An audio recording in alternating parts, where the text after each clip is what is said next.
time advisor in policy for both federal and provincial politics, yes? That is correct. And you've worked in many campaigns in Ontario for the Premier? Not in Ontario so much as Atlantic Canada, Nova Scotia, New Brunswick, PEI. Okay, let me start by saying whoever, and then we'll get to this, whoever chopped up the Moncton Dieppe Riverview riding is going to get a lot of letters. I think that's probably the biggest mistake that anybody's ever done. But before we get to that, let's take a look at the latest results. In Newfoundland and Labrador, the polls have closed, obviously. Right now, the Liberals have elected 2. They're leading in 2 for a total of 4 seats. The Conservatives have elected none, leading in 2 for a total of 2, still to come 1. So that's 4 Grits, 2 Tories, and someone else out of Newfoundland. Gentlemen, let's begin this by asking you, Boyd, how do you figure the campaign went, the national campaign affected the local candidates? Well, the local candidate here, we basically did our own campaign. We unfortunately didn't have a visit by Stephen Harper. The national campaign was up and down, up and down, up and down.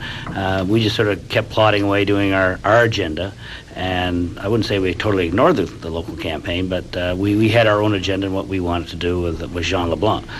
Jean worked his butt off, literally. And so I guess to sum it up below, the federal campaign was there.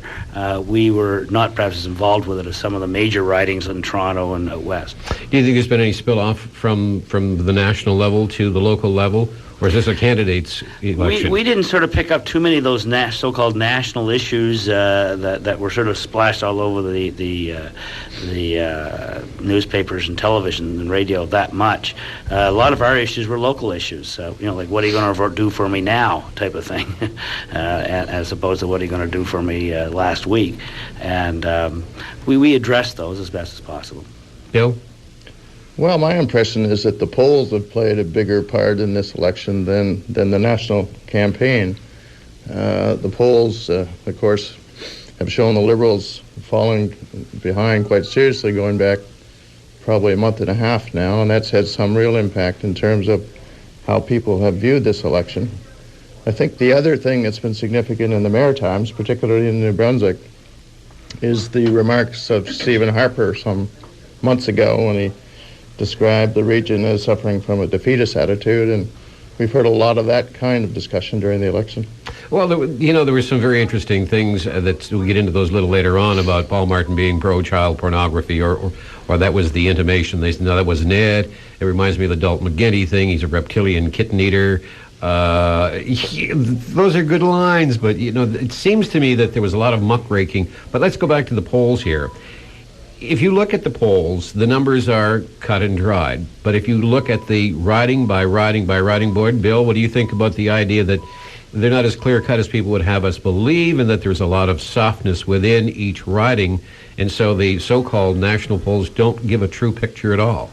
Well, the problem with the polls is that, of course, they don't report the undecided as part of the result. They just show the decideds.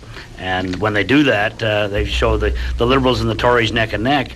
And if there's 25% undecided, Bill, where are they going to go? If they all go Liberal, then it's a piece of cake for Mr. Martin. And I think that's part of the problem with polls. They don't truly reflect the result especially when there's a fairly large undecided factor.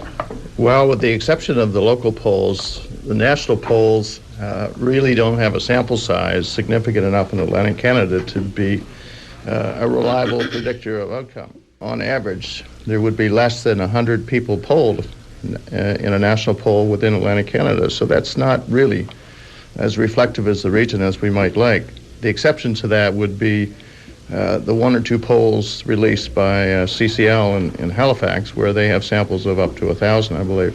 We will tell you that the Liberals, Newfoundland is in, the Liberals have elected 2, leading in 2 for a total of 4. The Conservatives are leading in 2 for a total of 2. Still to come, and it's going to be a long night, so I hope you pack the lunch. 302 seats left to come. Those figures are the most recent that we have.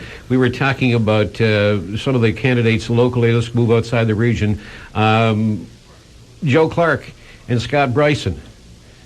Is Bryson going to make it, having crossed the floor? Well, I think from what I understand, Bryson is fairly well positioned in Nova Scotia. Is he going to make it? I can't give you that answer, but I think he was expected to do well. Okay, now...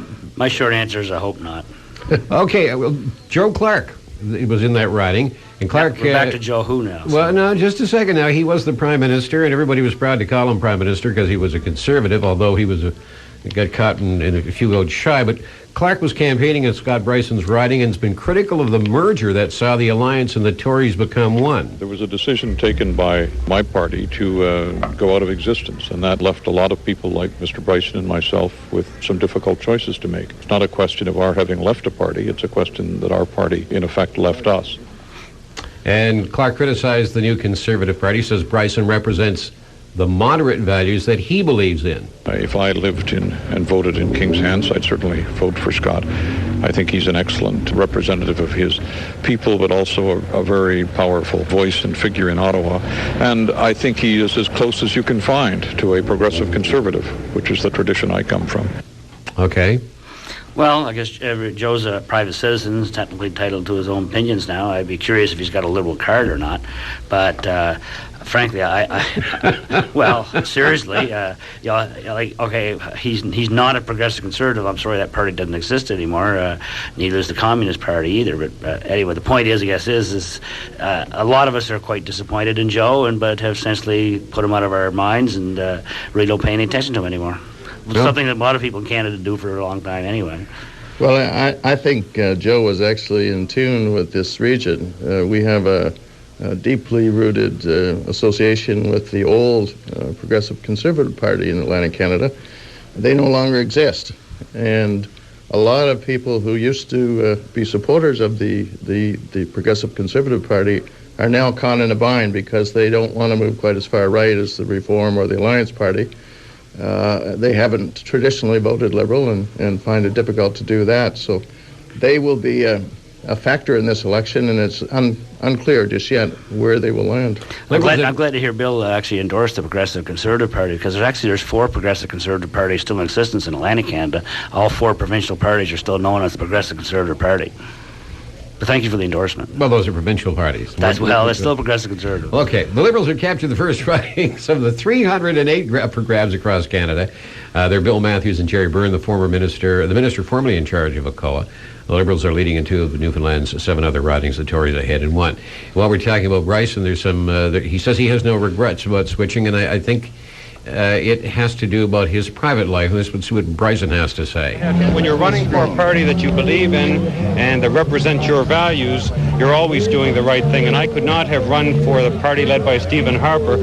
How could I have run for a party that I secretly hoped didn't form a government because I'd be afraid of what it would do to the country? Well, now let's shift to the man they call the perfect tiny little premier, Frank McKenna. Frank's probably the happiest guy who's not running right now. I was going to say, of all the people that aren't running, Frank would be probably, I think, glad he didn't this time. Well, it'd be interesting to see if the popular vote holds across Canada the way it is showing up in Newfoundland, where the Liberals are running at about 49%. Frank McKenna may find himself as a very unhappy man because there may be an awful lot of Liberals elected. But let's get back to Bryson for a second. If Martin's elected, there's a good shot. There's talk now that he's got a shot at cabinet. I have no idea. Okay. Who has a shot at cabinet? McKenna? Bryson. Oh, Bryson. Oh, absolutely. I think if Martin, particularly if he has a majority, Bryson will very definitely be in the cabinet. What's going to happen in Beausejour? You say Dominic, and you say Angela, and realistically, the fishing issue has been the amount of UI hours and. Well, she did beat him once already. Yeah, once already, and that's an issue. And Cross the Floor lost on that issue, but has that become an issue that's going to make or break this election for Beausejour? Well, it's been a long-standing issue. I think it's fair to say that Dominic's worked very hard on the issue to do his best on behalf of the fish plant workers particularly, but also for others in the riding who require assistance from EI and because they're seasonally employed. Is it a deal breaker? It could have been. I don't think it will be. I think that people in the riding are aware of the fact that Angela Bouture is now on her 3rd political party, and that may work against her. So you're saying there's still a few more left? a few more. Political parties for Angela, is that? Well, there could well be. There are 5 on the go at the moment, so. Sort of like Scott Brisson, John Heron. Whoa, there we go. That's the kind of thing I'm looking for. We'll get to John Heron in just a minute down funding. The Liberals in Newfoundland have elected 6, they're elected 2, leading in 4 for a total of 6. The Conservatives have elected none, leading in 2 for a total of 2. So that would be 6 Liberals and 2 Conservatives. The issue of Frank McKenna here in Moncton and Claudette Bradshaw, and there was a lot made about Claudette being bumped out, and Frank said, whoa, that's not what we want to do here. I said I would run if it were possible. He would not take on a sitting candidate. Do you think in your heart of hearts, boy, that we were looking at another Sheila Copps Rowley? No, I don't think so. I have the luxury of sitting here being elected several times and no longer sitting in politics, and it gets in your blood. I mean, I've made no bones about it. Someday I'd like to run again, but I don't know when. And I'm sure Frank's the same way. He'd like to run again, but doesn't know when. He's got a successful law practice, a good business. So does he give all that up and run again? Every once in a while, an election comes along, you think, gee, I'd like to get involved again. But then, luckily, that little voice in the back of your head says, well, maybe you shouldn't, Frank, and he doesn't. I think he made a wise move by not running because personally, I think he's probably financially and personally better off not running. But will he be punished for that, or will Claudette be punished for that? I'm not sure. I have heard that there are some Liberals in the riding that are unhappy with Claudette not stepping aside for Frank. Where they vote Conservative, I don't know. Well, it's interesting. A lot of people around Moncton that I've talked to expressed the view prior to Frank making his decision that if Claudette was pushed out of that seat, that they would not vote Liberal. They felt very strongly that she had earned the right to be a candidate and supported her strongly in that. And I think Frank made a wise decision in not trying to dislodge her.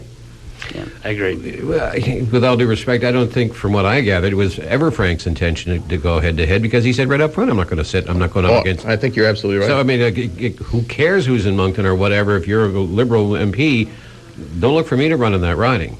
No, that's absolutely right, Okay. But there was a lot of speculation that he might. There was. Yeah. Okay, the latest results out of Newfoundland show the Liberals electing 2, leading in 3 for a total of 5. The Conservatives 2, leading in 2 for a total of 7. That has come back a bit. It was 6 and 2. PEI elected right now. There's figures are starting to come in. Nova Scotia, we've got some figures coming in. The Liberals have elected none, but they're leading in 1 for a total of 1. The NDP are leading in 1, still to come, 9 seats for a total of 11 out of Nova Scotia. New Brunswick, we have yet to get any results out of New Brunswick. You can add a Liberal elected Avalon, John Efford, which is unchanged. The Liberals are winning Newfoundland Labrador. The Liberals leading in or elected in 5 of the 7 ridings, 48% of the popular vote. Tories leading in 2 ridings in St. John's, 32% of the vote.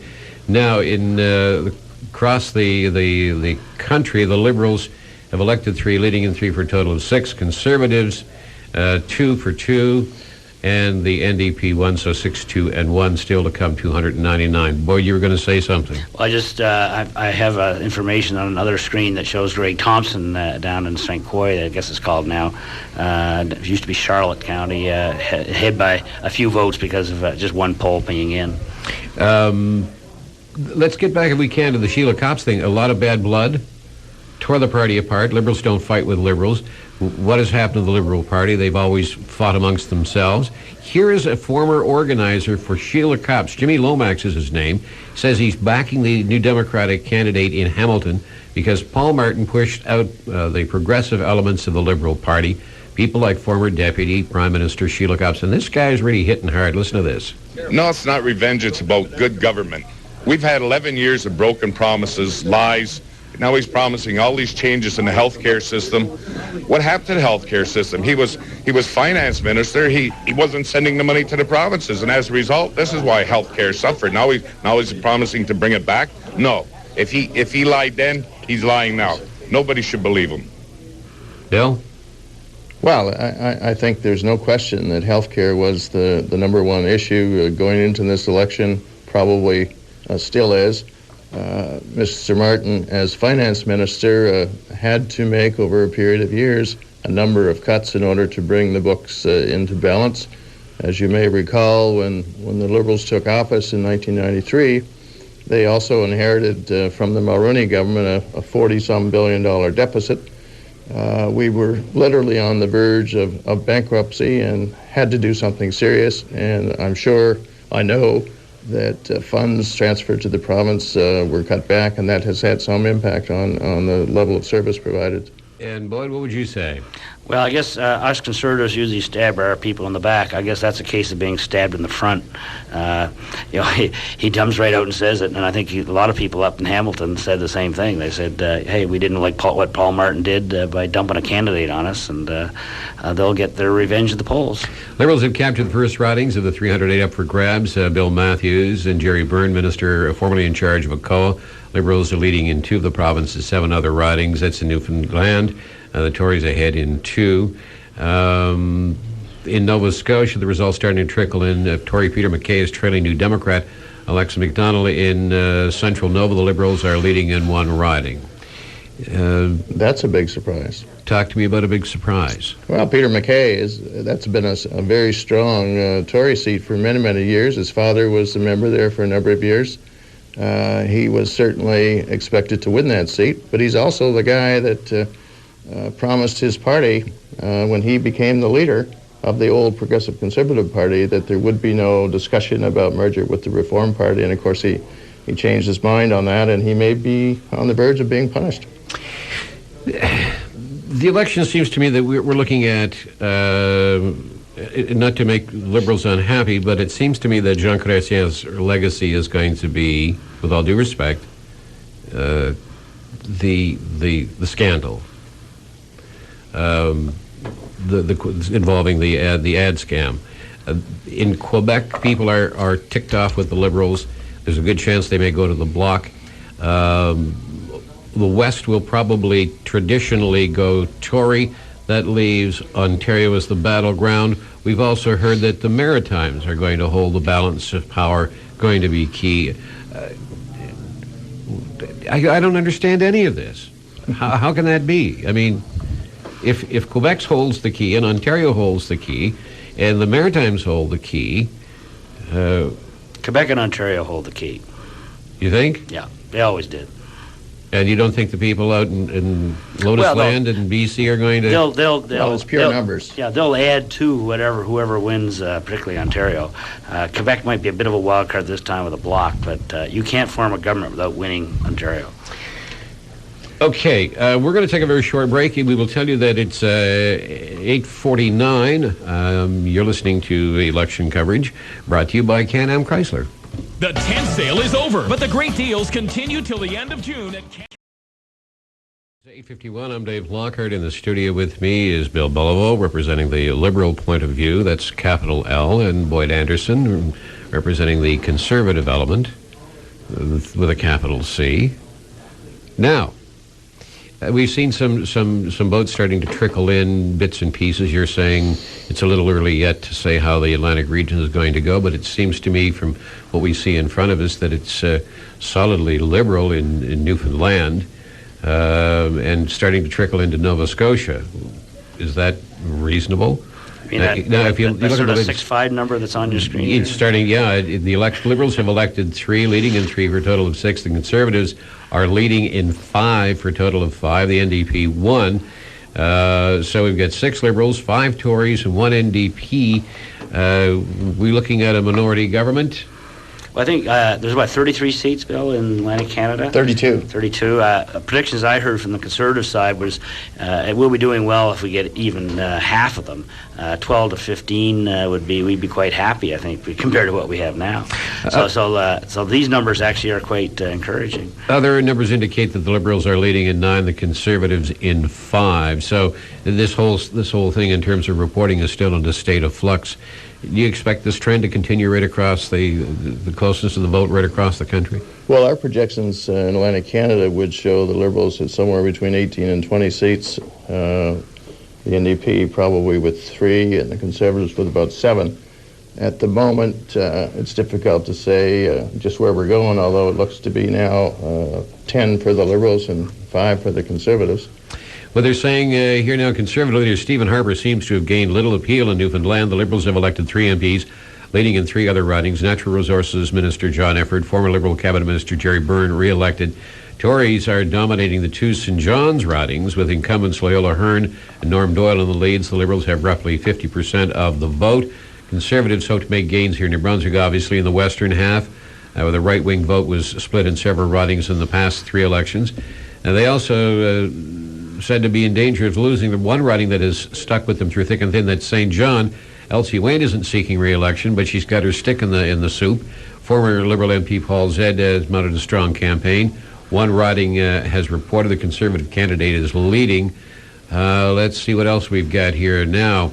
In terms of votes by parties, the Liberals with 47%, the Conservatives 33%, NDP 18%, and the Green 1.7%.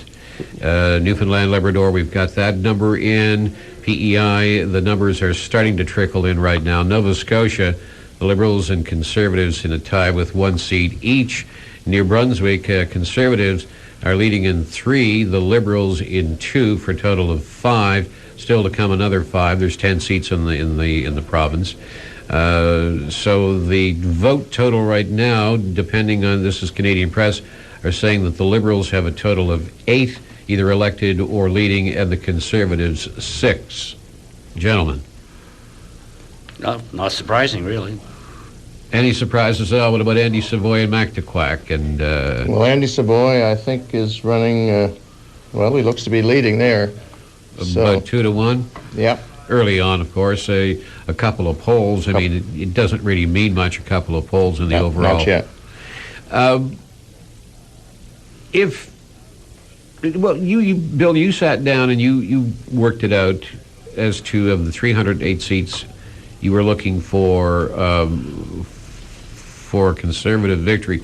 We're going to do that in just a moment. We're going out to Moncton, Riverview, and Dieppe. We're at Claudette Bradshaw's office. And Angela, you there? Here, Dave. What have you got for us? All right, so far 9 polls out of 199. Bradshaw at 751, Lapointe 177, LeBlanc 351, and Hamel 99. Again, in Moncton, 9 polls out of 199. Bradshaw 751, Lapointe 177, LeBlanc 351, Hamel 99. Thank you, Angela. Angela Nickerson down there at the Bradshaw headquarters. Now, 10 polls is not an election make. But what are you reading into that, Boyd? Anything? Well, 10 polls in, as you say, it's too early to tell. If that carries on, then we'll obviously have some problems. Bill? I don't think it should be a surprise. Claudette Bradshaw is widely predicted to be winning, and we expect her to win and win big. I've heard it said that people are going to vote for Claudette, but not the party. If it was the party, no. But I can't in good conscience vote against Claudette. Well, Claudette definitely has a very strong personal following, but I think there's also a substantial degree of Liberal support in her riding. Candidates, they say, across Nova Scotia are biting their fingernails. The province has 11 ridings. The Liberals hoping to hang on. Hoping to the 5 seats they win with. The Tories and New Democrat held 3. So far, the Liberals and Tories are in a virtual tie. We talked about Peter MacKay, former national Tory leaders, running second to a New Democrat in the early going in Central Nova. Actually, I've got an update here. He's actually ahead by about 500 votes. He's now. 500 votes. Okay, so that's to be predicted, to be expected, rather? Well, you indicated that he was in trouble early on. As one bet I would actually take. I think Peter will take that quite handily. What would you say, Bill? Well, certainly tradition would suggest that he will. As I said earlier, that's been a strong Conservative seat for many, many, many years. Now, I was asking you earlier about the number of seats that you figured that the Liberals, Conservatives, and NDP and Green, and there's even Marxist-Leninists running. I thought when they tore down the wall, they scuttled under a rock and hid, but obviously I'm wrong. It must be a write-in candidate, is it? Well, we did an assessment of a number of predictions made by national pollsters and newspapers and columnists, and I have 8 or 9 of them here, and they range the Liberal seats from 102 to a high of 126, and the Conservatives, they range from 104 to a high of 128. So it's clear that it's all over the map in terms of predictions here tonight. We're going out to Beausejour, Dominic LeBlanc's headquarters. These are unofficial numbers, these numbers being reported by our people in the candidates' offices. Peter Perry. Peter? Thank you, David. With 1 poll out of 204 reporting. That's all you got? That's all so far, Dave. Okay, brother. Give it up. LeBlanc, 60. Vautour, 17. Giroir, 3. Bork, 21. Repeating, with 1 poll out of 204 reporting. LeBlanc, 60. Vautour, 17. Giroir, 3. Bork, 21. I like the trend. Pardon me if I didn't write that one down. Thank you, Peter. Does anybody want to call it on the basis of one? Pardon me if I didn't write it down. The issues in Fundy, I was going to say Fundy Royal, the numbers that we're looking at now is what the Liberals, well, we go back, first of all, let's go back to Moncton, Riverview, Dieppe, and Angela Nickerson. Angie? Dave, 12 polls now out of 199 in Bradshaw, 1,002, LaPointe, 248, LeBlanc, 447, Hamel, 127. I repeat, 12 polls out of 199, Bradshaw, 1,002, LaPointe, 248, LeBlanc, 447, Hamel, 127. Thank you, Angela. Angela Nickerson's at these results are unofficial. Angela's with the Bradshaw headquarters, and Peter's down with Dominic, and we're expecting some phone calls from Fundy. John Heron crossed the floor. He's the incumbent, but he's not really the incumbent because he crossed the floor. Is that going to sell in that riding? Well, I would say it's going to be a tough sell. Again, that's a long-standing Conservative seat. It's probably more right-wing than some other seats in the province. It's going to be very difficult for him to hold it.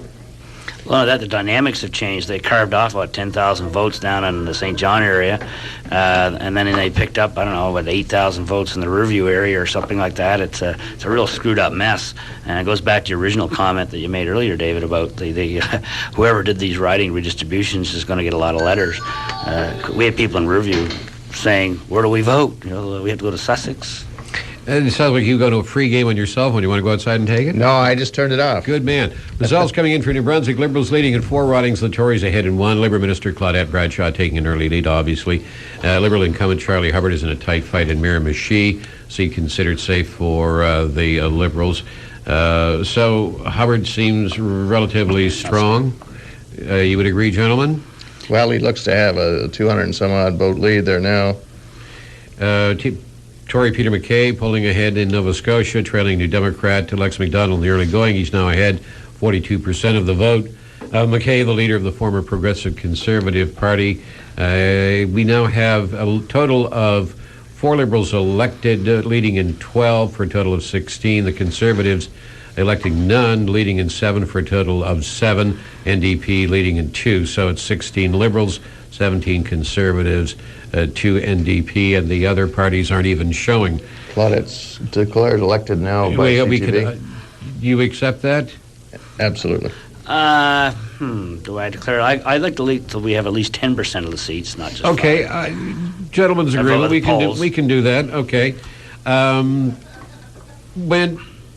When the government, when this day is over, and tomorrow morning in the cold light of day, when everybody said, "What hit us?" What is going to be the single biggest thing that they're going to look at, Bill, in all parties? Well, in my view, if we end up with a minority situation, as virtually everybody is predicting, I think the biggest concern will be the fact that in the event that it's the Conservatives form the government, there will be absolutely no representation from the province of Quebec. If it's the Liberals that form the government, it will be a very tiny and isolated group of Liberals who will be part of that. So it's going to be, I think, a very serious problem for Canada given the fact that Quebec traditionally has played a major role in governments, has played a major role occasionally in opposition, to have no role in this next government, or a very small role in this next government, I think is not a good thing for this country. Well, I think for sure that Dave Peterson would probably have told Paul Martin, "Don't call a spring election." Yeah, what's with that anyway? We'll ring ring in his ears the next morning. That's one of the reasons. One of the few bets I took actually was that he would not call a spring election. We municipal councillors used to always campaign in the spring because that's when the election was automatically, and the public are grumpy in the spring. And I would have thought for sure he would have done it in October, but I don't know. Okay, we're going back to I guess I was wrong. We'll get back to that because I think calling it, well, we'll talk to Bill about this one, a bad decision to call a spring election. We're going back to Claudette Bradshaw's headquarters. Angela, sorry, go ahead, Angie. In Moncton, Dave, 24 polls now out of 199. Bradshaw, 2,153. LaPointe, 507. LeBlanc, 874. Hamel, 241. Again, I repeat, 24 polls out of 199. Bradshaw, 2,153. LaPointe, 507. LeBlanc, 874. Hamel, 241. From Claudette Bradshaw's head office, I'm Angela Nickerson. Thank you, Angela. Magic 104 News Time 9:03. Would like to say thank you to Can-Am Chrysler this evening for being our sponsors. I got to ask this question. If I were going to... Paul didn't call. What can I say? Do not go to a spring election if you can avoid it, but certainly do not go to a spring election when you've been in power for so very short a period of time. You have not established yourself in the electorate's eye in terms of what you can do. You've been a lieutenant of Jean Chrétien. Some may say even a henchman. They're charging Paul with gutting Medicare, but they have to remember that he is a minister serving at the pleasure of the Prime Minister and is doing what he is told to do. I don't think he had enough time to establish himself as a winner or as a loser, but all of a sudden we're in the spring election, we've got this scandal, which, in my humble opinion, came out of nowhere. I don't think so. I think this was well-timed to damage. Why did he do what he did? Well, traditionally in Canada, spring elections are difficult because so much of our population is employed in seasonal industries. Those people come off a long, cold winter. Their pockets are not full. Can we just take a short break? We're going to join the national net here for a second. Okay. Where you can check out the all-new Chrysler 300, I think is what they're telling you these days. 9:09 is the time on Magic 104. Let's go out to Moncton, Claudette Bradshaw's office, and Angela Nickerson. Angie? Dave, 39 polls out of 199. Bradshaw, 3,695. LaPointe, 899. LeBlanc, 1,543. Hamel, 388. Again, I repeat, 39 polls out of 199. Bradshaw, 3,695. LaPointe, 899. LeBlanc, 1,543. Hamel, 388. Thank you, Angela. Well, I guess we can take our signs down early. Well, that's very gracious of you. I think, though, that... Well, usually the candidate likes to put a big thank you up on their election sign. Yeah, well, hardly a surprise, but it's... I have to say this, in the case of someone, at election time, no matter which party you support, you put your heart and soul, your back into it, you put your passion, your dreams, your aspirations, whatever else, anger, frustration... And it's all in there, and you're geared up. For the candidates, it's just a grind. It's just an absolute grind for the candidate's family. It's a grind for the workers. And people say, well, it's just as easy as voting here and it's over. But it's not over, and you have to take into consideration the things that people have done to get there. So to your candidate, Boyd, well done. Luckily, Jean did not give up his day job. The Liberals are now leading, they say, in 20, the Conservatives 7, the NDP in 3. Are we looking at the end of the Liberal support in this part of the country, do you think? Well, Bill and I was talking about it. We just said the Liberal support. Yeah, looks to me it's like the same as it was before. It's exactly, virtually what it was last election. Yeah. Okay, we're going back to Moncton. Angela? We have an operator's problem here. We're going to get a new operator. We're going to operate on the operator. Angela Nickerson, are you there? Come in, please.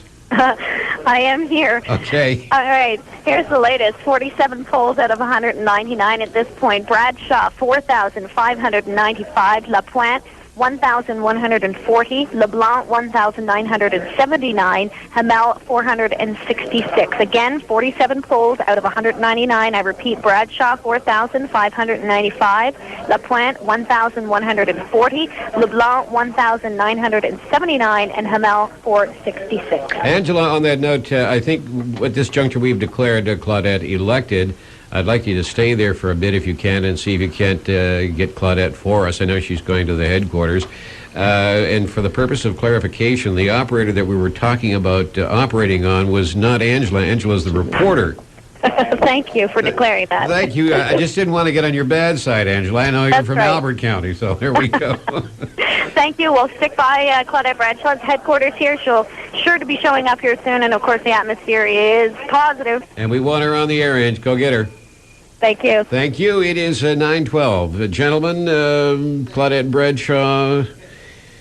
No surprise. All right, so now what's going on? It's a good thing I didn't lay a lot of money out. Well, no, we got to find out what's going down in Beausejour. And more importantly, or just as importantly, I think we need to find out what's going on in Fundy. And John Herron, running for the Liberals, says the recent changes proposed for the National Gun Registry will help in his large riding. Now, he was a Tory running for the Grits. Let's hear what he's got to say about the gun riding that everybody's down on. The issue is clearly easier for me to manage today than it was only a few days ago. But having said that, is that I prefer the registry to be abolished itself, but clearly the government of Canada is headed in the right direction. Okay, let's talk about the gun registry. I mean, it's been said before, it's not my line. What the hell were you thinking of? $2 billion? Well, John Herron's just trying to suck and blow as he usually does, and actually looking at the results, it really won't matter tomorrow. He might as well go get a permit and go duck hunting because he's going to be looking for a new job. Well, I think the intent of the gun registry was to take guns out of the hands of those people who might endanger the public. I think the intent was correct. I think that the cost of putting it in place seems a little bit high. I can't give you an explanation for that, but it's certainly I think it's more of a rural issue than it is an urban issue. And there's a lot of opposition to it in the rural ridings. Well, it's getting to the point now where, with $2 billion, nobody's going to they'll be able to register their guns, won't be able to buy bullets because of the taxation of, so it's all... But David, this is a whole exercise in trying to appease Toronto. It didn't make any sense down in the rural areas of And they wound up getting rid of the chief of police there anyway. But, you got to remember that they've had gun legislation on restricted and prohibited weapons since the 30s. If you own a pistol in this country, you have to have a whole bunch of records. It was all about rifles and shotguns, and not too many convenience stores get held up with rifles and shotguns. I'm sorry. Okay, we're going out to Fundy, and Leo Melanson. Leo, welcome aboard. What have you got for us? Right now, Dave, Fundy, 20 polls reporting out of 190.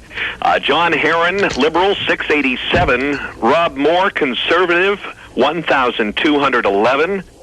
David Amos, Independent, 19. Karen Back of the Green Party, 70. And Pat Henratty of the NDP, 428. Once again, that's 20 polls out of 190. John Herron, Liberal, 687. Rob Moore, Conservative, 1,211. David Amos, Independent, 19. Karen Bach, Green Party, 7. And Pat Henratty of the NDP, 428. From Fundy, this is Leo Melanson. Thank you, Leo. It is 9:15 on Magic 104. Well, what do you say to that one, boys? Say goodnight, John. Bill? It looks to me like Mr. Herron is history. You're going to write him off just that quickly? There's no hope. You're saying on the basis of 20 polls, which is less than 10%, slightly less, that's good enough for you with a vote margin of 2-1? Well, I'm not writing him off just yet, but I say it looks as if that may be the way it's going. Now, Boyd? Well, the NDP actually is doing almost as well as John Herron. So, It would surprise me if Mr. Moore does not win. I had a very well-connected, now, you've heard these urban myths, the guy who bought the Corvette for $5 because somebody's grandmother was found running dope to Colombia and those kinds of things, and I guess political talk prior to an election, the actual vote is in the same category. But I was told by a very well-connected Liberal out of St. John that, oh yeah, John Herron is solid, and that Paul Zed was solid. Well, Herron looks a little shaky. What about, let's talk about Herron and Zed now. That's actually the ones we haven't really seen any results of, Fredericton and St. John, and those are definitely going to be key because right now the Liberals have, 5 seats, the NDP 2, and the Conservatives, the NDP 1 and the Conservatives 2. So St. John and Fredericton, I think, are going to be tell the tale, that's for sure. What do you think? Well, I think from certainly talking to people this morning, Fredericton is going to be key. There was some speculation that Andy Scott might be in a little trouble, although I understand from this morning's conversation that things were looking good for him. We haven't heard anything yet, so there's no confirmation of that. I think the outcome in Fundy, while it's not determined, Mr. Moore is almost double the number of votes of Mr. Herron, so that looks like it may be out of reach. In St. John, again, the word was that Paul Zed should do well in St. John, but we haven't received any reports yet. No, that's true. Actually, I'm rather interested to know whether it's going to be a reflection on Mr. Zed's involvement with the Irvings, because, as you know, he's quite connected with the Irving family, and whether or not it'll be, if he wins, it could be an endorsement. If he loses, it could be the opposite. Hard to say. Well, what about the what they call that, the St. John's shipyard? Is that a factor down there? I mean, the unions are still... Well, most of the people who work at the shipyard have left St. John, I understand. Well, I understand, but the residual, there's a bad taste in people's mouths after they've been forced to eat some things they don't like. Yeah. Well, that may be. I certainly wouldn't interpret a vote for or against Paul Zed as for or against the Irving family. Even though he is married to an Irving, I think in political terms, he stands on his own 2 feet. All right, most of the big names in Atlantic Canada on their way to victory. Most of them Liberals. Claudette Bradshaw re-elected. We've declared her. Natural Resources Minister John Efford recaptured his seat in Newfoundland. Deputy Tory Leader Peter MacKay, we said, in Nova Scotia. Former NDP Leader Alexa McDonough is winning in Halifax. Liberal Scott Bryson, the former Conservative MP, also ahead in his Nova Scotia riding. It could be a couple of hours before Martin shows up to obviously have anything to say about that. We can add a Liberal elected at Bonavista exploit, Scott Sims, again from the Conservatives. Let me see. The New Democratic Party, Yvonne Gaudin is added elected, so that's unchanged. That is not really a surprise, is it, Yvonne Gaudin? I mean, they're solidly NDP up there.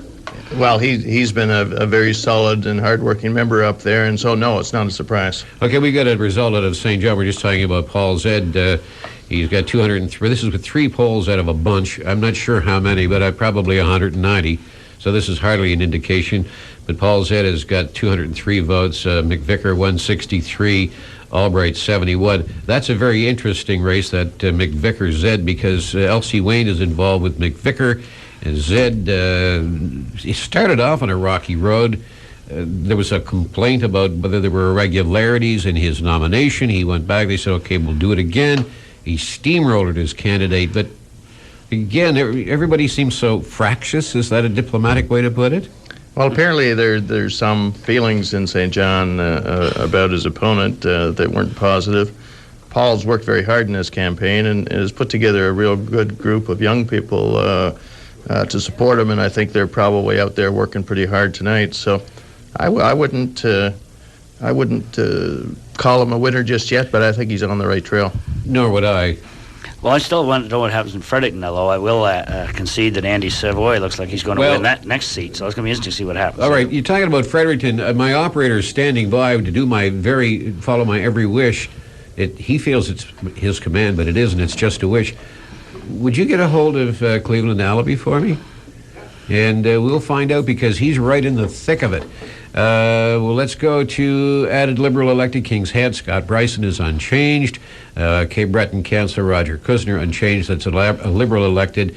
And so right now we're saying 20 Liberals either leading or elected.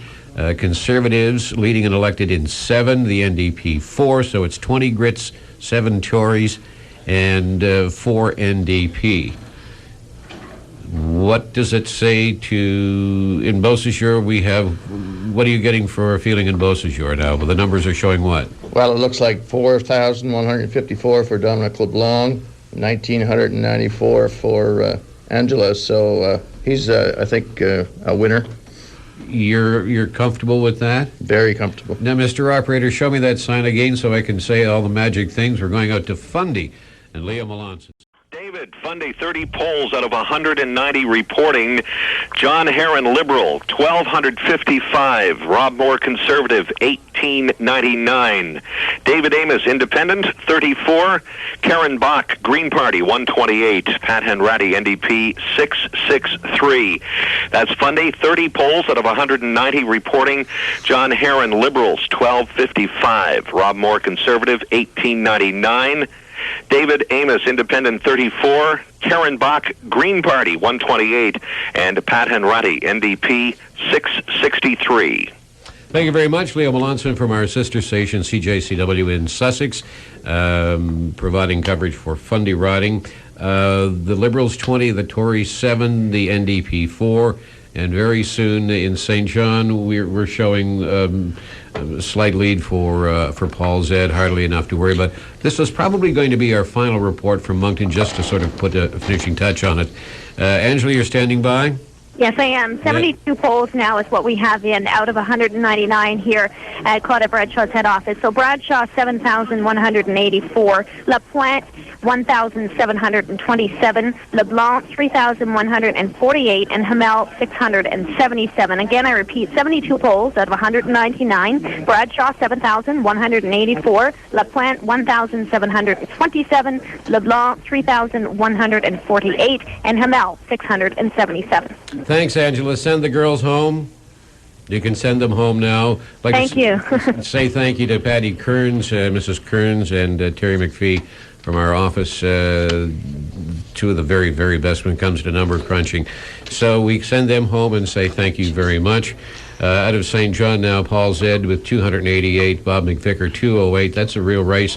Terry Albright with 81, not in it at all. So Zed and McVicker, that's going to be a real barn burner. If I was Claudette, actually, I'd be all hoping for Bob McVicker right now because with the results we have here in the province, Mr. Martin potentially has an awful lot of cabinet material to pick from.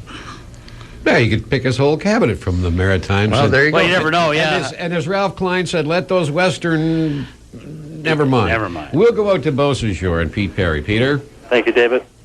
14 out of 204 polls reporting. LeBlanc, 1445. Vautour, 495. Giroir, 86. Bork, 354. Again, with 14 polls out of 204 reporting. LeBlanc, 1445. Vautour, 495. Giroir, 86. Bork, 354. Thank you very much, Peter. Thank you, David. 9:24 is the time of Magic 104. So is it too early to call Dominic elected? I think we had some better numbers than that a while ago. I've already called him elected. Yeah. Yeah. Okay. We were talking about St. John. We were talking about, where was I? I wanted to ask the issue of cabinet material. How's that going to work? Because but the rest of the country, well, we've got so many great people. I can't see Paul, well, I shouldn't say that. It's a strange business. Paul dumping Claudette. So, I mean, she's provided yeoman service. Obviously, she survived the cut.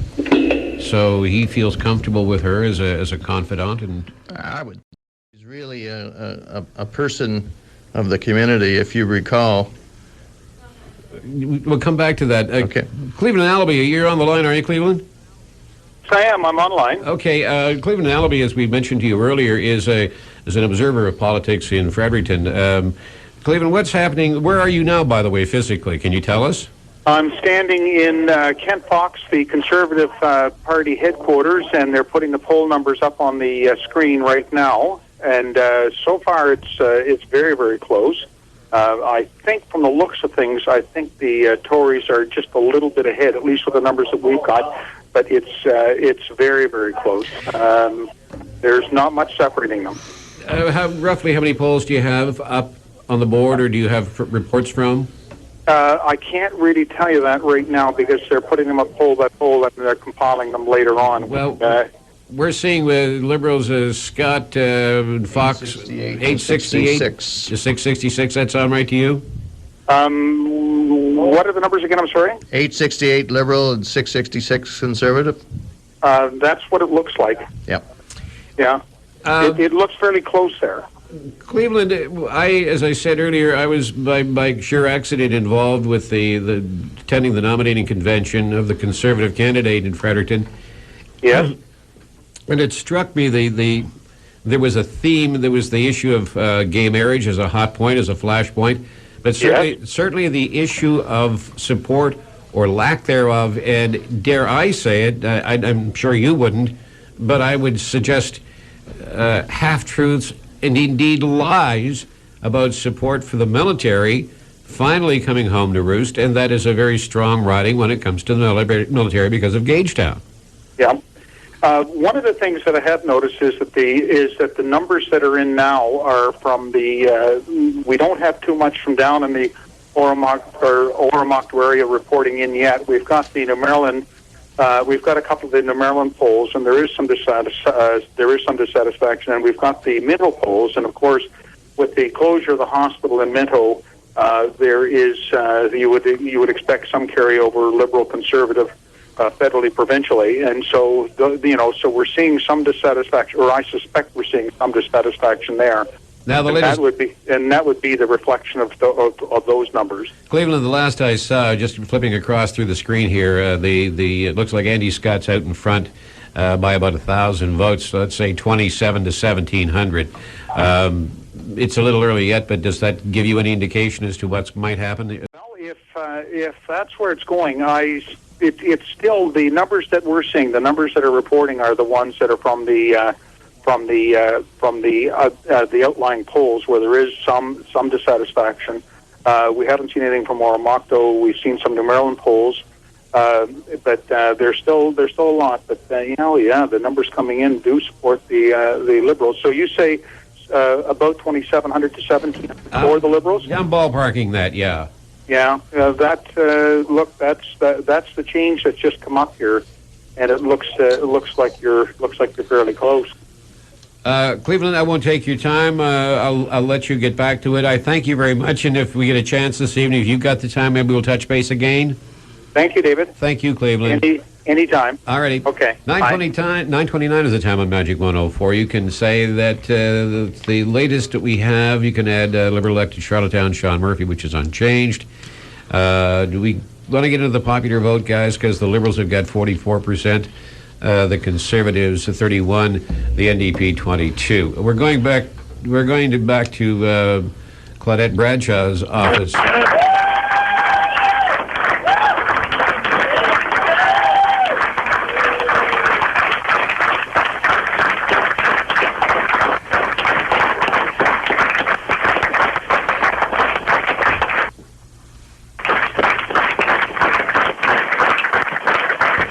That obviously is not for us. Presumably that's Claudette Bradshaw who's entered the room, and she is going to say a few words here in just a moment.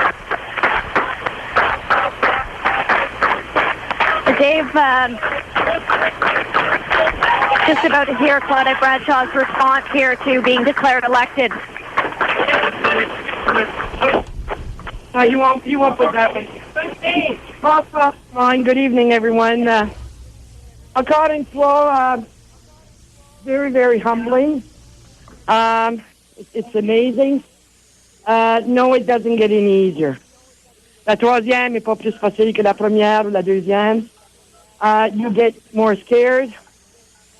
But I have here to thank, I've got other people that I want to thank, but first of all, I want to thank all the people from Moncton Riverview and DF, because it has not been an easy 36 days. As some of you know, it's been a very difficult time. And everyone was so nice to me. I got more hugs. I got more so that we like you. that were there for you that it scared the daylight out of me. I think I would have rather maybe people look down and not talk to me. And I would come in to Kay and Leah and Sandra and Cliff and everybody, and I'd say, people are really nice to me. What does this mean? You know, and everybody in Moncton, Riverview and Dieppe, from the bottom of my heart, I love you guys. Et l'amour que j'ai reçu, le dernier mot, aussi difficile que ça a pu être pour moi, est pas croyable. Les gens ont été des caresses, des becs, comment ça va? Ils ont été tellement gentils. For the team, you guys were remarkable. We had 3 headquarters. You were there from 9 in the morning, sometimes till 10:30 at night. And you were absolutely out of this world. And again, you lift me. I mean, I couldn't go in any headquarters for more than 5 minutes. Because if I did, they'd throw me out. They told me they already voted for me. I had to get the heck out of there. Ça fait des personnes au quartier. Vous avez été extraordinaire. Je ne peux pas croire tout le travail que vous avez fait. Je ne vais pas vous nommer parce que vous vous connaissez. I don't want to name anybody because I'm afraid that I might miss somebody. To my Moncton office, everywhere I went, it didn't matter where I went, people would say, I want to thank you for me. Ça m'est encore arrivé plusieurs occasions aujourd'hui. Que les gens m'arrivaient et me disaient, Claudette, envie de te remercier pour tout ce que tu. So if I won tonight, I'd say, merci du cœur. You made it possible. Okay, Claudette will go on. I'm sure she's going to hug everybody in the room. That could take another 15 or 20 hours. It is 9:33 on Magic 104. No surprise with Claudette. As I say, we were talking about her growing up in Parkton. She impressed the kids. Long, 4486. Botor, 1886. Chittiwa, 253. And Bork, 1204. Thank you very much, Peter. Okay, David. It is 9:34. We're going live to the National. 104 News Time, 9:41. In the studio with me, Bill Belliveau, representing the Liberal point of view. Boyd Anderson, the Conservatives. Andy Savoy and Tobic MacDequack is leading right now. Interestingly enough, he talked about Martin's health initiatives. I want to hear what he has to say. He claims it's going to have a major impact on New Brunswick. I want you to hear what he thinks, and I want you gentlemen to tell me if what he says is making any sense. It's substantial, I'd say, and if you include also the windfall tax that we're proposing to put in directly in medical equipment fund, that $230 million a year, that's an additional, $10 or $12 million in medical equipment for New Brunswick, and that's a number of MRIs and CAT scans and other medical equipment. That's Liberal MP Andy Savoy says that Martin's health policies aren't making a big difference here in New Brunswick. Will make a big difference. Yeah, and yet he said people are saying it was Martin that gutted health care. Do you think that people have seen through all of the platforms, including the Liberals? I mean, we haven't gotten to Quebec and Ontario yet, so it's kind of hard to tell if they've moved the fertilizer enough, know. From what I'm seeing here tonight, Dave, I don't think the healthcare issue really caught on. I think what seems to have been the main issue here in New Brunswick, Bill, is leadership, I guess, basically. And the new party under Stephen Harper clearly just didn't have the momentum to move beyond where they already were, which is 3 seats. Now they're going to be down to 2. I'd have to say that the Liberal Party is probably the more trusted traditional party in New Brunswick today. Whether that'll be that way next year, we may have another election, I don't know. So I don't really think the health care issue took hold as a major issue, a defining moment, shall we say. I'm sure Premier Lord will be very interested in Mr. Savoy's remarks. So. I'm sure he will. We're going to take a short break and move out to Fundy and Leo Melanson. Leo? David, 80 polls out of 190 reporting, and as it stands now, John Herron, Liberal, 4167. Rob Moore, Conservative, 5,666. David Amos, Independent, 122. Karen Bach, Green Party, 397. And Pat Hanratty of the NDP, 2,107. Once again in Fundy, 80 polls out of 190 reporting. John Herron, 4,167. Rob Moore, Conservative, 5,666. David Amos, Independent, 122. Karen Bach, Green Party, 397. And Pat Hanratty of the NDP, 2,107. Thank you very much, Leo. You're welcome, Dave. Now, gentlemen, you were saying about the results in this riding? Well, not this round. I'm talking about New Brunswick. Oh, sorry. Go ahead. Yeah, because you were talking about health care and Andy Savoy's comments about health care, and I'm sure the Premier took note of them, and we'll say, yes, okay, give us the money, or show me the money. But as I say, I think the results perhaps showed that the new Conservative Party just perhaps wasn't ready to be accepted by enough New Brunswickers. I think there's probably two factors here. I noticed that all of the cabinet ministers, Liberal cabinet ministers, have been re-elected, some with substantial margins. Would you throw out a cabinet minister? Are you crazy? Also, some of those cabinet ministers who were replaced by Mr. Martin have been re-elected and with considerable margins. I think health care did play a role. It's clearly been the number one issue tracked over the last 6 to 8 months. There's no question, I think, that Boyd is correct. There's a very real reaction to the new Conservative Party and its leadership. And the two things combined, I think, have caused people to go back to the Liberals. Is it possible that the Liberal Party is the only party that is truly a national party? There's no question about that at this point. Well, that's the Liberal arrogance, the national governing party. They don't always win. Okay. No, the term he used was national. National, yeah, but I know, but the term that really is the natural governing party. That's really what most Liberal arrogance is that they think they're the national governing party. And from time to time, they're not. And fortunately, we do live in a democratic country where they're not always elected. Well, and of course, it ain't over yet either. Amen to that. I mean, it's early in the evening, but I wonder about the people who... the issue of abortion and the issue of using the notwithstanding clause that's come up in this election. Those kinds of statements frighten a lot of people, particularly the ethnic vote.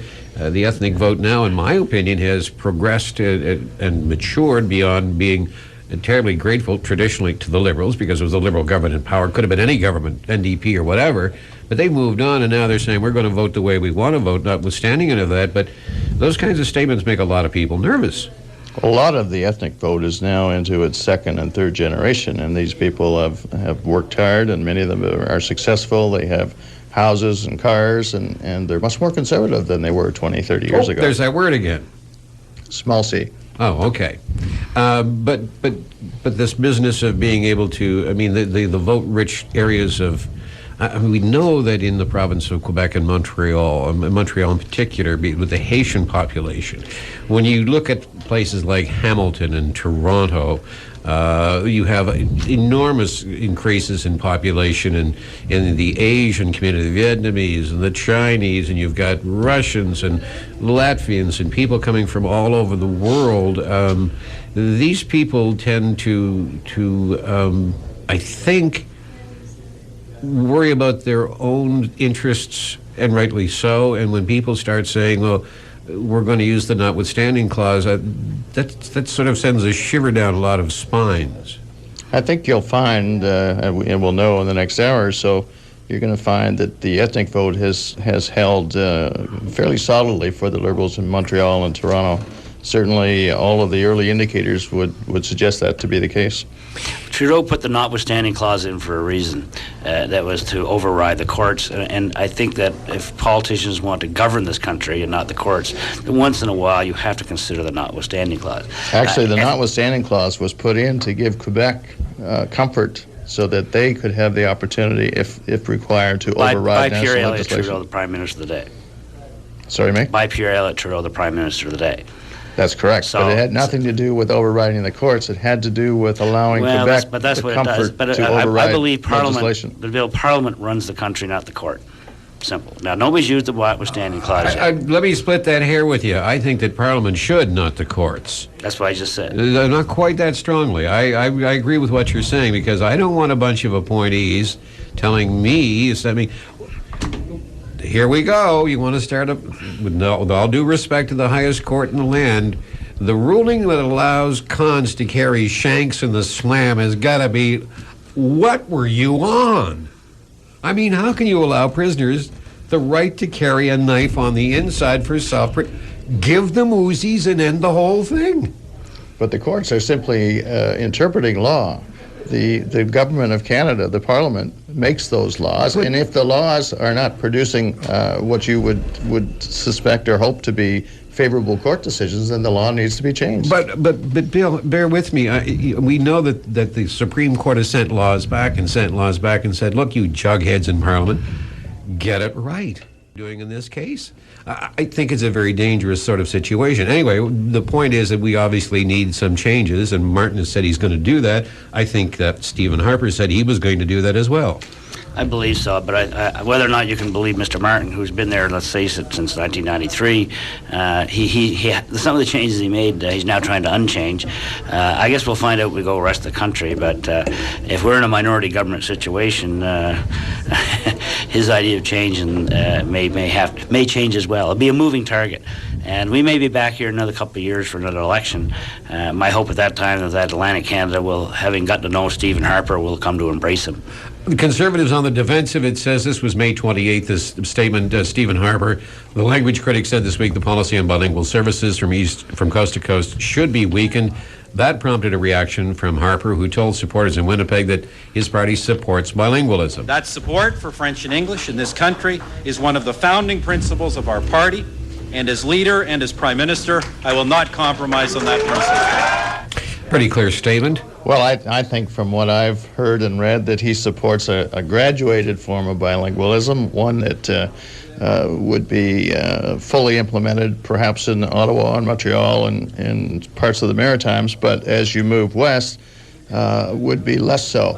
In fact, there was a situation a couple of weeks ago where they were talking about removing the need for Air Canada to operate a fully bilingual service from coast to coast. Actually, that's not what they were doing. They were suggesting that perhaps in the interest of removing some red tape, that they would make all airlines under the Official Languages Act, as opposed to just Air Canada under that one particular act. So, Bill, you're reading liberal propaganda, not actually interpreting it properly. It's good stuff. Yeah, well, it certainly is. I think the advice is don't eat that, Elmer. This whole issue of Air Canada is another thing. I mean, Martin prides himself on being a great manager of money. People, this was quoted in Parliament. Correct me if I'm wrong. In the committee, rather. We gave you people a profitable airline, and the very first thing you did was to drive it into the ground. Well, it wasn't the government that drove the airline into the ground. I'm not saying it was. Exactly. Is it a time to bring it back into government and say, okay? Well, I think maybe that time has passed. I don't think it's time to bring it back into government. I think, though, that there may have to be some restructuring in the industry. On the other hand, we've got a very successful airline now called WestJet. Yeah. Yes, we do. Different cost structure, totally. We will tell you right now that the Liberals, the Liberals have elected or are leading in 22, the Conservatives in 7, the NDP 3. That has remained unchanged for the last 20 minutes or so. Still to come, another 276 seats. What's going to happen when we get to Quebec?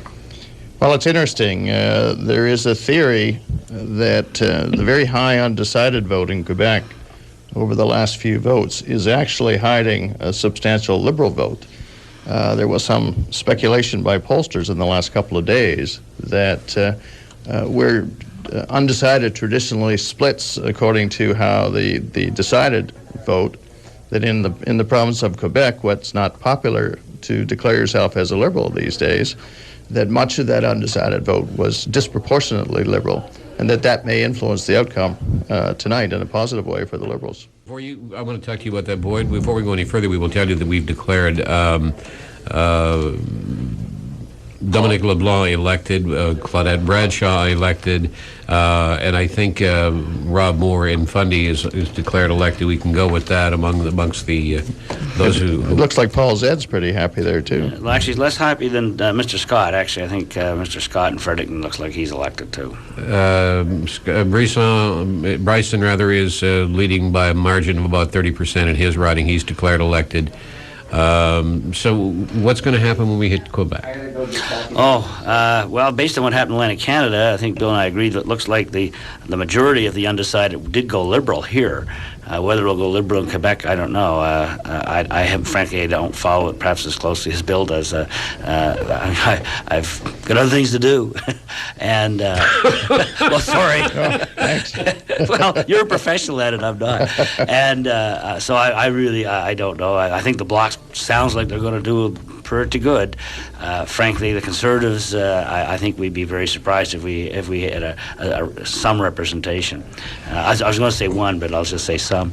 But Montreal Island, I think will probably go at Liberal, and the rest of the Bloc, and then hang on for Ontario. Ontario's going to be where it's at. But don't you think, not to put you on the spot, but don't you think, either of you gentlemen, don't you think that the voters in Quebec are pretty darn savvy? Yes, they are. And don't you think that they vote to pry every last ounce of influence they can out of every ballot that they have?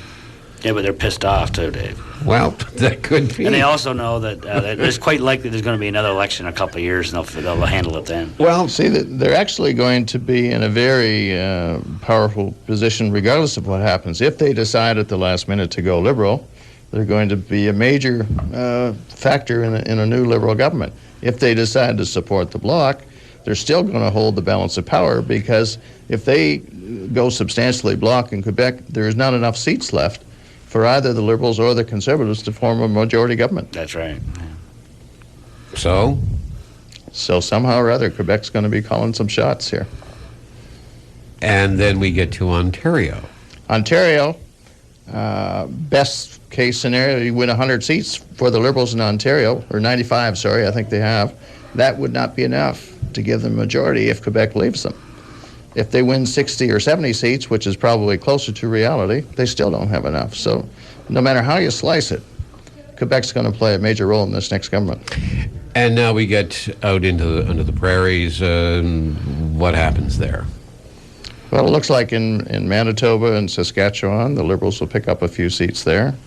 In Alberta, they'll do well to win one. I was going to say they'll do well to find a Liberal that's... Well, look at Joe Clark. I mean, with all due respect to the people of Alberta, the politics of Alberta is, you talk about arrogance. Let's talk about arrogance. It's the oil arrogance. And I dare say, without being unkind, if the people of Alberta were to suddenly find themselves switched to the Maritimes, and the people in the Maritimes are suddenly switched to Alberta, you'd hear a whole lot of different singing going down. Well, actually, it's already happened, David. Half the people who live in Alberta are from the Maritimes. Well, I wouldn't say half, but... My brother lives in Calgary. Well, my sister lives in Calgary. So, there you go. There you go. Half of Newfoundland certainly lives in Alberta. Well, the results that we've got right now, the Liberals elected and leading at 22, the Conservatives 7, and the NDP in 3. Let's talk about Alberta as an influence. The Conservative, Well, Alberta clearly will be an influence because the leader of the Conservative Party is resident in Calgary. Alberta will probably produce, as I say, all but one, and maybe all Conservative seats. Mm-hmm. If they form a minority government, clearly Alberta's going to play a major role. If they don't, they're going to be a significant opposition. And we get to, as I call it, Lotus Land, BC, the home of the greatest whacked-out scandals, and everything from cell phone love conversations being overheard by the media to scandals and the taxes and the bingo halls. And well, I'm told by pollsters... What a great place to live. I'm told by pollsters that in British Columbia, there are some 15 seats in play that could go either Conservative or Liberal. If the Liberals were to win 8, 9, 10 of those seats, it would perhaps give them the balance of power. But unless, as I said earlier, unless Quebec makes the big decision to go Liberal, it doesn't really matter in terms of majority, because nobody will have enough seats to form a majority. Okay, how many seats do we need out of Quebec? For the Liberals to form a majority? For the Liberals. 40. You going to get them? There's nothing that I know that suggests we will. It's more likely to be something in the range of 15 to 20. The Conservatives? In Quebec? Well, I said No, but I mean nationally. Never mind. Of course, I've been saying 155, but I guess realistically now from Atlantic Canada, maybe 125. Could almost be a bit dead heat, you never know. So 125 is minority. Oh, yeah, big time. And who controls the balance? Bloc. And what are they going to take for their slice? Well, it's an Money. interesting question. Money. It's always about the money. Well, it'd be money, but it will also be jurisdiction. Transfer powers. That's what they'll be looking for. But don't forget they're dealing with Jean Charest as the Prime Minister, I guess they call him, of Quebec. Former Conservative. He's not going to sort of take too much stuff if it doesn't come with the money.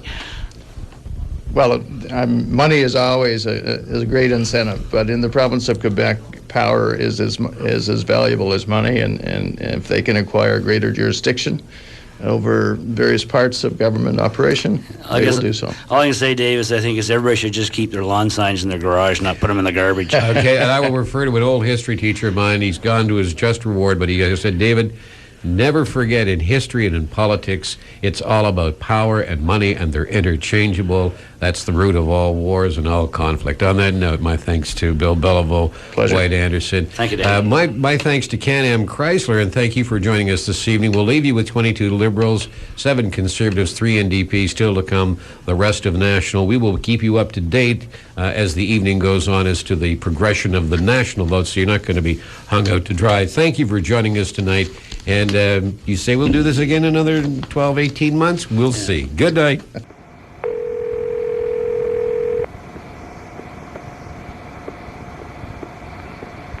Thank you for calling Magic 104, K94.5 Newsroom.